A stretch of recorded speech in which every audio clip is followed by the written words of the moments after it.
पंजाब केसरी और मैं हूं आपके साथ रहनुमा। ईरान और इजराइल के बीच चल रही जंग अब थमती हुई नजर आ रही है। दरअसल इजराइल ने ईरान के साथ सीज फायर पर अपनी चुप्पी तोड़ दी है और कहा है कि वो सीज फायर के लिए तैयार है। साथ ही इजराइल के प्रधानमंत्री बेंजामिन नेतन्याहू के कार्यालय की ओर से एक बयान जारी किया गया है, जिसमें ईरान को चेतावनी दी गई है और कहा गया है कि ईरान अगर सीज फायर का उल्लंघन करता है तो उसे करारा जवाब मिलेगा। बयान में ये भी कहा गया है कि ईरान के परमाणु और बैलिस्टिक खतरे को समाप्त करने का इजराइल का अपना मुख्य उद्देश्य सफलतापूर्वक पूरा कर लिया गया है। प्रधानमंत्री बेंजामिन नेतन्याहू के कार्यालय की ओर से जारी विस्तृत बयान में बताया गया कि इजराइल ने ऑपरेशन राइजिंग लायन के सभी लक्ष्यों को प्राप्त कर लिया है, जिससे उसे अब युद्ध विराम पर सहमति देने का आधार मिला है। इजराइल ने इस अभियान में अमेरिका और राष्ट्रपति ट्रंप द्वारा दिए गए सहयोग के लिए उनका आभार व्यक्त भी किया है। बयान में कहा गया है कि इजराइल और अमेरिका के बीच पूर्ण समन्वय के बाद ये युद्ध विराम प्रस्ताव स्वीकार किया गया है।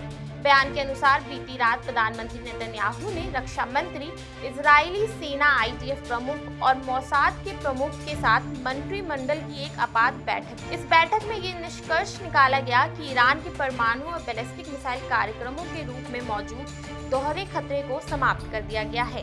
बयान में बताया गया है कि पिछले 24 घंटों में तेहरान के केंद्र में कई सरकारी ठिकानों पर हमले हुए, जिनमें ईरानी अर्धसैनिक संगठन बसीज के सैकड़ों सदस्य मारे गए और एक वरिष्ठ परमाणु वैज्ञानिक भी ढेर किया गया।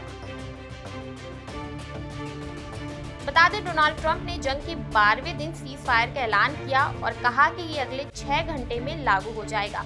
तय समय पूरा होने पर उन्होंने एक पोस्ट किया और लिखा, अभी से सीज फायर लागू होता है, प्लीज इसे ना तोड़ें। इजराइल की सीज फायर मानने के बावजूद ईरान ने हमला कर दिया है। इजरायली सेना ने मंगलवार दोपहर इसकी जानकारी दी है। इसके चलते उत्तरी इजराइल में सायरन बज रहे हैं। ईरान की तरफ से हमला शुरू होने के बाद इजरायली रक्षा मंत्री ने चेतावनी दी है। उन्होंने कहा है कि ईरान के हमले जारी रहे तो इजराइल चुप नहीं बैठेगा। तेहरान के बीचों बीच सरकार के ठिकानों पर हमले किए जाएंगे। इससे पहले इजराइल के प्रधानमंत्री बेंजामिन नेतन्याहू ने हमले रोकने का ऐलान किया था।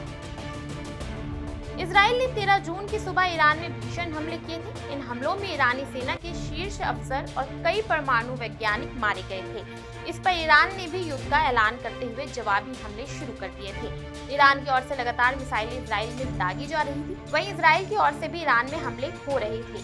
12 दिन की इस लड़ाई में दोनों देशों में जान माल का भारी नुकसान हुआ है। ईरान और इजराइल की लड़ाई में अमेरिका भी कूद गया था। अमेरिका ने ईरान के परमाणु ठिकानों पर हमला किया था, जिसके बाद से ईरान ने भी कतर में अमेरिकी आर्मी के बेस पर हमला किया, जिसके बाद से ये आशंका जताई जा रही थी कि जो ये लड़ाई है वो और खतरनाक मोड़ पर आ सकती है।